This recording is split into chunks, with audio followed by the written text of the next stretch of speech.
Namaste. Namaste.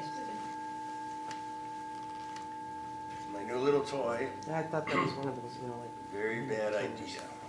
What is it supposed to do? It's a little digital hourglass. Oh. It beeps. I don't want it to be. I want it to run out.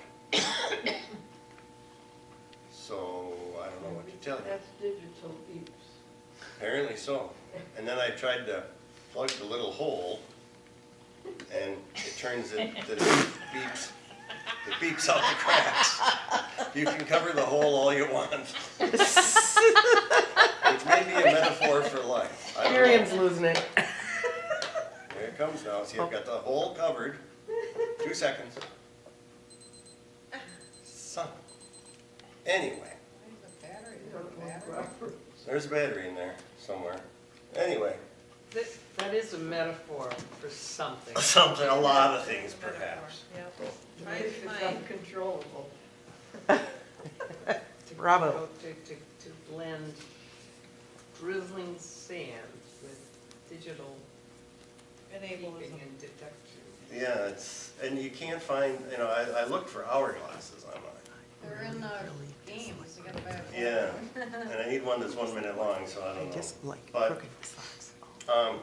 Yahweh, it didn't occur to me until you were reading it that Yahweh is the perfect metaphor for the idea that there's no chosen people and everybody's chosen, because that is a non-dual notion. How can there be no chosen people? Jeez. And how can everybody be chosen at the same time? And this goes back to an ordination we did at the Marian Center.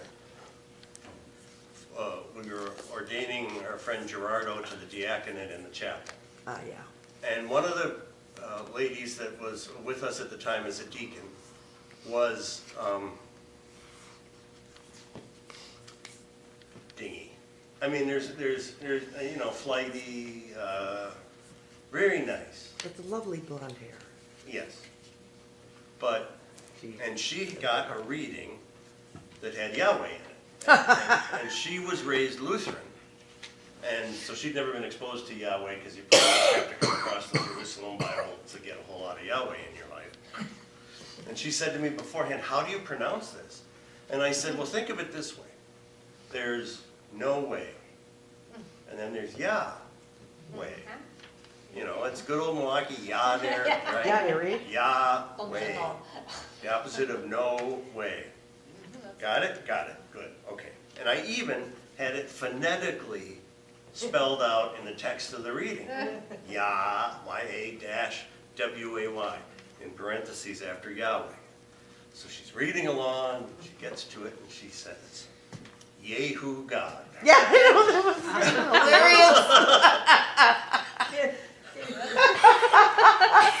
And I started laughing. Which, I mean, apparently offended her deeply. Right? I wasn't ready for that. I was ready for a lot of, stumbling. But Yehu God. Yeah. Oh, it's better than a Yahoo God. Yeah, well, Who? One of those two. it was kind of like, okay, maybe you forgot what I said, but how did you get to Yehu, Yahoo? And it points out that there's never just two alternatives. No matter how often we think, it's either this or it's that. There is a third alternative. We think, oh, well, it's either on or it's off. Well, when you turn on the lights and they're flickering to come up, which are they? Are they on or are they off? Or is there a between state that they're in? Transition. Water's either hot or cold, right? Unless it's lukewarm. Tepid. Tepid. We're either going fast or we're going slow. Unless Mediocre. we're right at the speed limit. And how often does that happen? Lately. We're either there or we're not. Unless we left the house and we're on our way. And yet, when it comes down, and there's a very good psychological reason for this, right? Caveman and cavewoman are sitting there thinking to themselves, No. here comes something, I have to know, is it safe or is it not? Never mind the fact that it might be a creature that's somewhat benevolent at intervals. This was not in caveman's paradigm, right? It was either, this is safe, or I gotta run away. And we've held on to that. It's the whole thing about tribal religion, right? It's about, I'm right, the rest of you are wrong. Bugger off. Because it says in the Bible, and then we ignore all the other stuff it says in the Bible. Mm-hmm. Even Jesus was trying to address the ambivalence, not in this reading. He didn't have Obviously. a lot to say. What's that? As an infant, he didn't have a lot to say. Oh, no, see, you're wrong. He popped out of the womb with an extensive vocabulary. Oh, King James, that's Because right. he's the Lord. He said, as we were saying earlier, about when your children came home from high school. Yeah. Hey, Mom, I want a drink. But he said, right, at least as how people remembered it, if they're not for us, they're against us. Mm-hmm. And then later he said, if they're not against us, they're for us. How profound. But in both of those options, there's a third ground, right? Because what about, as any good political pollster knows, the undecideds? Or the people who'd never heard of them and didn't know whether to be for them or against them. And yet, tribalism wants to just parse it out, because if I can point out somebody who's even worse than I am, then I'm not the worst person in the world. And if I can point out someone I'm absolutely sure God couldn't possibly love, Drunk. then if they're worse than me, I must be loved. Oh, that's an interesting analogy. But Or it's equation, tribalism. I guess. It's tribalism at Yeah. its core. You got the clean ones and the unclean ones. Mm. Never mind the people who are just sort of dirty. You know, they nearly hugged the leper, but at the last minute they decided not. There's such a deeply rooted, instinctive, almost primal need to get in-group and out-group going that it's probably the hardest thing for us to overcome. And we do emotional violence in the name of serving that. Can anything good come from Nazareth? Or the Republican Party? Or Cudahy? Or Cudahy? Or South, was it South Milwaukee that made the video a couple of years ago that said, we're a pretty lousy city, but at least we're not West Dallas? I mean, it was online, it was, I mean, yeah. Short-Haven. Sheboygan, yeah. Yeah, we think we feel better, but the truth is we don't. Because we have to come to see that we're also inseparably interconnected. That if I diss the people in Cudahy, and you're not from there anymore, so it's okay.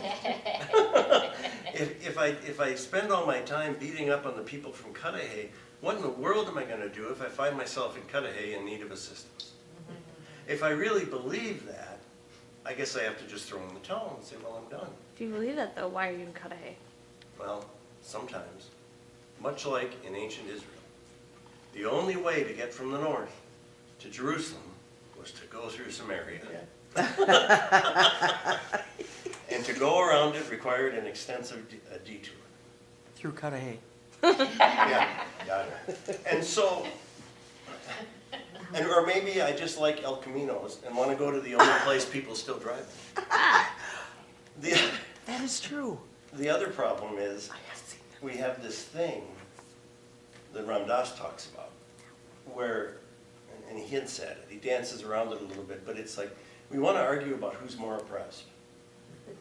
And I always remember about a bit Billy Crystal used to do about how his parents moved to Florida when they were 65 because it was the law. And once they got there, all they did was sit around and argue about who was sicker. Oh, yeah. And, you know, he said he heard one guy go, fever? 106 is not a fever. I was dead once for 3 days and didn't know it. You know, it's like,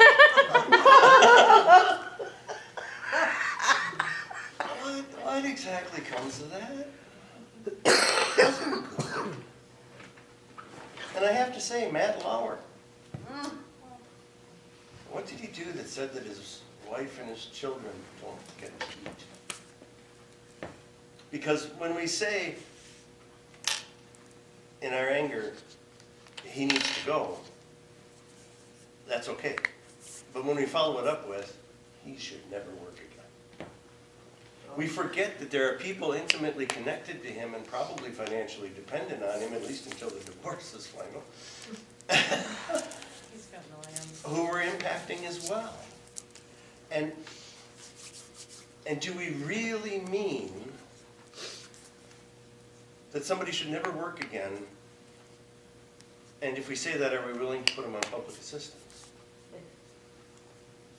A bunch of the country isn't. I mean, we can slice and dice and parse, and believe me, I'm not trying to make excuses for Matt Lauer in any way, shape, or form. I think he's really rather disgusting. But we spend so much time trying to parse and not just achieve justice, but achieve punishment, and not just correct somebody, but extinguish them. And part of what happens when we do that is we ignore shifting cultural norms. And so in my first church, they love to criticize people who lived in the prior to 1960 for the fact that they didn't use inclusive language, those bastards. Well, it wasn't where the culture was at the time, you know? And when we lean towards this bias towards finding something wrong, we will, every last time, even if we have to make it up. We will find something wrong, but the problem is nobody gets lifted up by that process. Nobody's lot gets improved. And there's some little trite phrase that I can never remember that I think it might be from Wayne Dyer, because the guy who I heard say it copies Wayne Dyer all the time. But it's that what you pay attention to, where your energy goes, is what you're really worshiping and what you will become. And so if we're spending all our time and all our energy trying to beat down what's wrong, all our thoughts are occupied with what's wrong and rooting it out. Seeking the negative. Yeah, that never lifted anybody up. No, I'm not saying we need to become naive or stupid or put up with things that are clearly wrong. But maybe a good start would be every time we do find something that's really wrong, we look for something that's really right the next day or the next moment.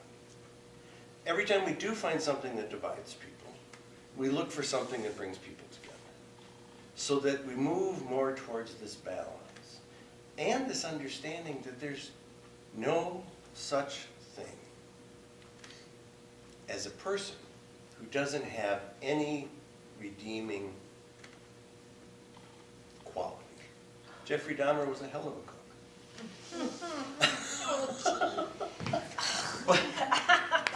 And I mean, there's always something. Everybody is somebody's child. And at some point in their life, even if just for the briefest of moments, postpartum, was adored. There must have been something there. And when we're talking about, Vinny, Fausto, and Tony, the three wise guys from the East. One of them looks a lot like Joe Pesci. He's really short. You see that? We're talking about adoration. We're talking about a story that could possibly in every detail be true. But to look at it that way is to miss the point completely.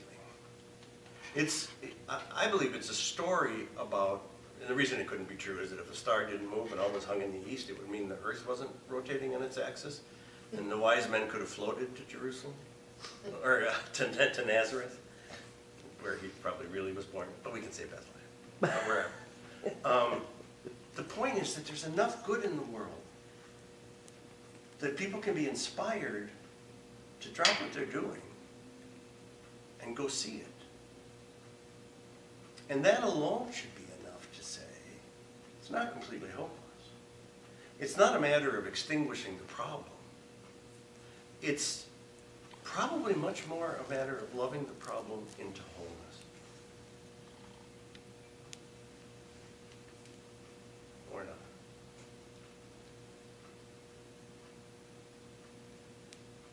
You're grinning. You have that grin that something's coming. Just thinking. Yeah, I can tell. I can hear the clicking. Right? I can smell the smoke. I think the hamster might need some food because Yeah. it's dying. The phrase that kept running through my mind near the end comes from Julian of Norwich, that God looks at us with pity and not with blame.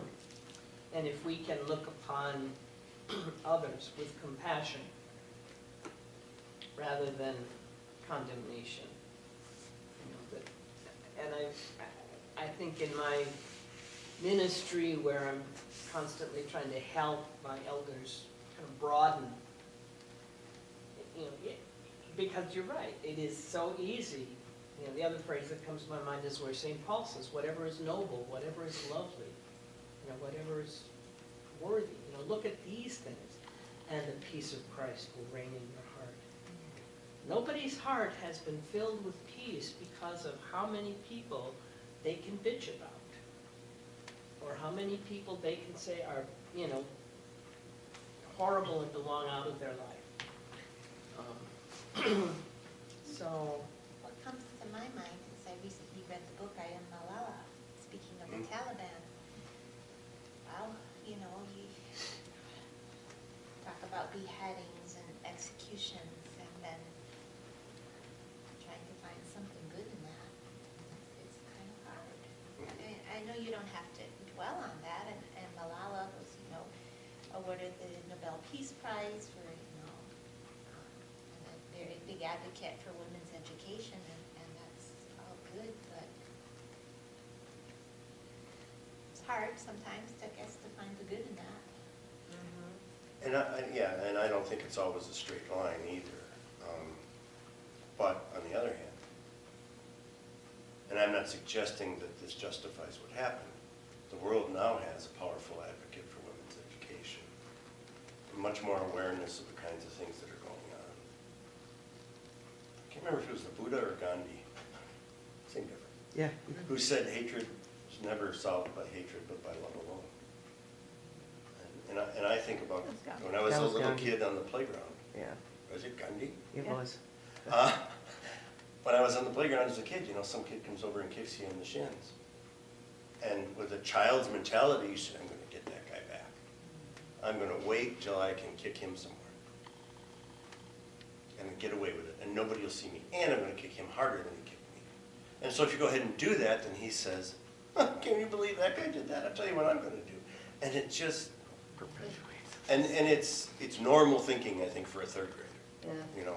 But it's hopefully we evolve beyond that.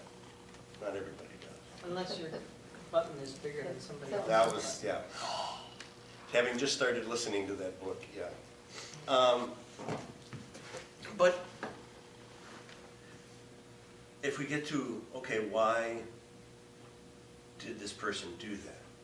Not so much why did the kid kick me, but why did they shoot Malala? Well, even though they're terribly wrong about it, they think they're serving God. Well, why would they think doing that was serving God? And I think that's where you get to where you can see, what surely is the brokenness. That you don't get to a place where you say, oh yeah, I probably would have shot her too.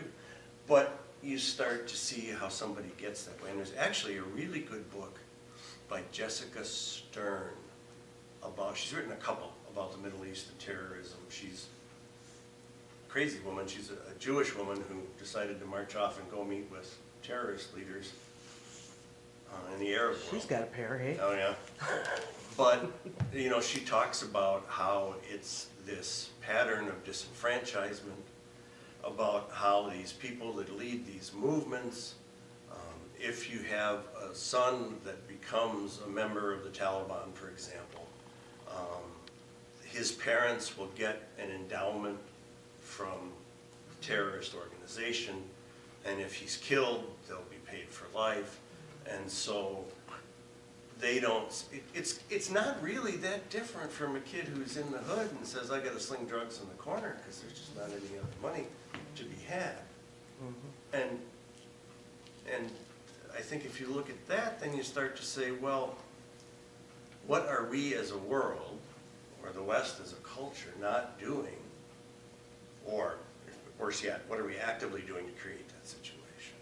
And would you say the same would hold true for like sex predators and traffickers?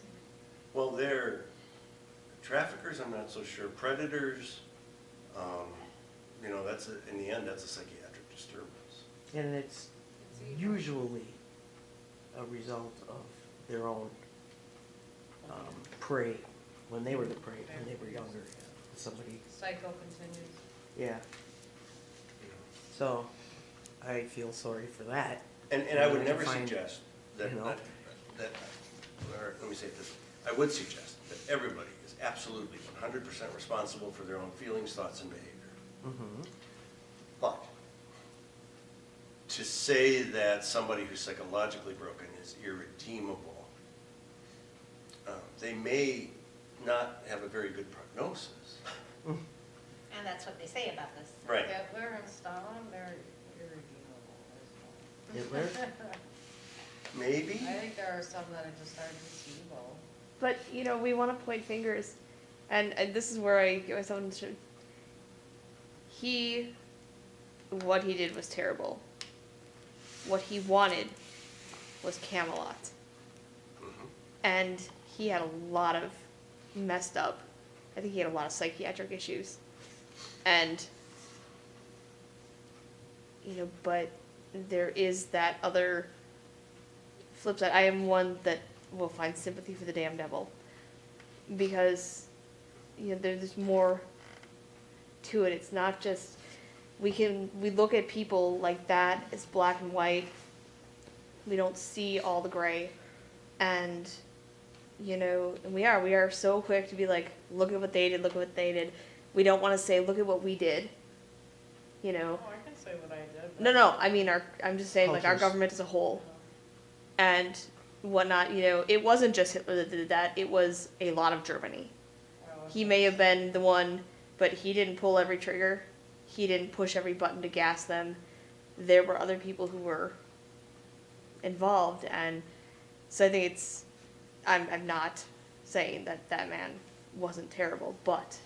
So would you say evil would be a result of some psychological impairment? All evil is No. a result of Well, psychological he was a impairment? victim of child abuse.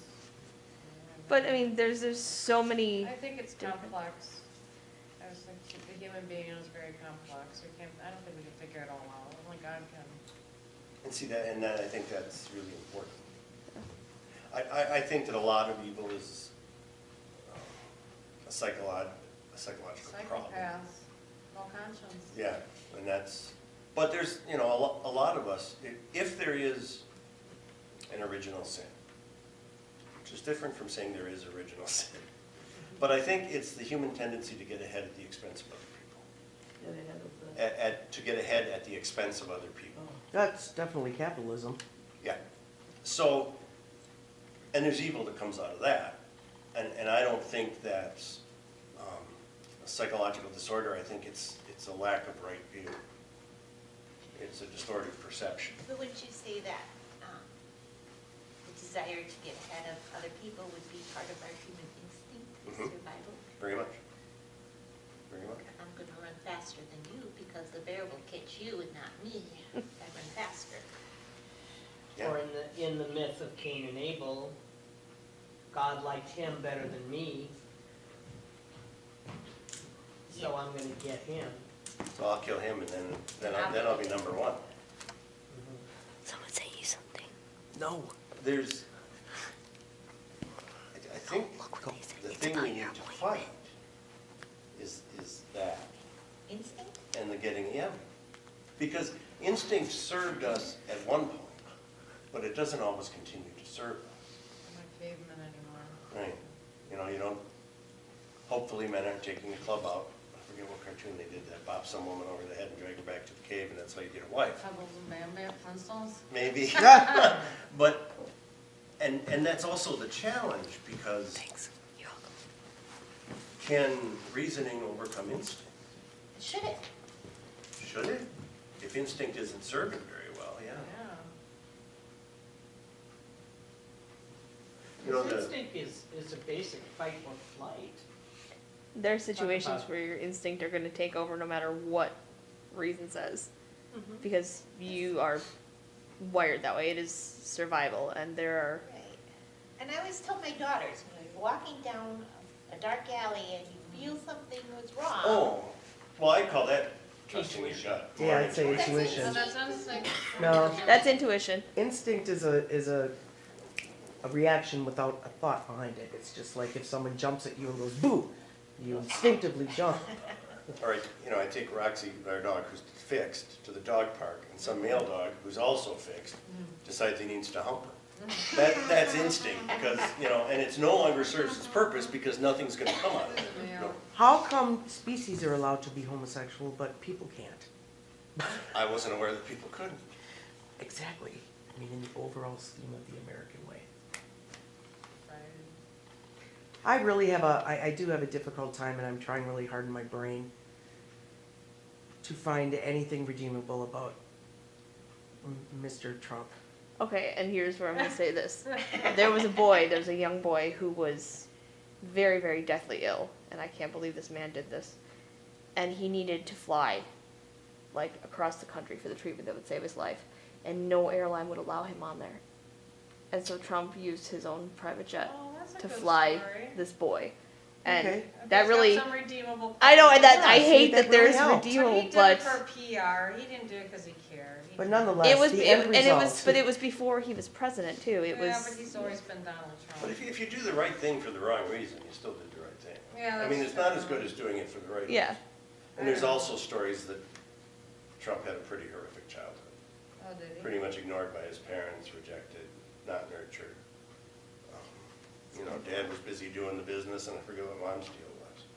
Brother And- was a deathly alcoholic, Yeah, died of alcoholism. Who did his mom? brother. Oh, brother. Or, What yeah, I it's his found- brother, right? His brother died young of alcoholism. What I find a more helpful way, even for me, you started to hint at, Craig, when you said, you know, because of what happened to Malala, we now have this incredible spokesperson and the ability to transform. I love reading guidepost magazines. People might think it's all hooey, whatever. Yeah, I knew that was going to come, but No, I'm covering it. yeah, yeah. Your ears are still grinning. But there, and I shared the story with Beth. There's a powerful story. I'm sure you can picture the little girl in the Vietnam War, the little 9-year-old running naked from the napalm. Mhm. The story of that little girl was, you know, horrifically burned because of the napalm. The photographer who took the picture ended up taking her to be, you know, to go to a clinic. She and her parents returned back to their village. Eventually, when she was in high school, the head of the communist, you know, party in Vietnam, in North Vietnam, located her and began to use her as a propaganda tool, you know, so that at any point they might show up and say, okay, come on, you gotta do another interview talking about what those horrible, you know, capitalists or whatever did to you. And of course, she never trusted, you know, that whatever the interpreters were saying was really what she was saying. Eventually, and they wouldn't let her go to college because that would have allowed her to get advanced and get some independence. So somehow, eventually, she was able to go to Cuba because that was a different venue for her to be their propaganda tool, but she met her husband, and then they traveled to Russia for their wedding or honeymoon, and on the way back in Canada, they just defected, they just walked off. And so she's pregnant and they're totally poor, and she went to the woman from the refugee agency and said, you know, my husband now wants to go to Bible school and become a missionary, but we have no money. And the woman said, you've told me your story. Yeah. And she said, I know you've spent your whole life hating the publicity, but at this point, if you're willing to be public, I know I could help you locate many venues on this side who would want to hear your story. And and she concludes this retelling in Guideposts with saying, I used to think that picture ruined my life. And where was God to allow that horrible thing to happen to me? But now that picture is what has transformed my life and given my family hope. And it doesn't mean it wasn't a horrific thing, but it's another one of those examples that I think have more to do with the way the divine works, and that is always taking, you know, what Jim says, divine improvisation.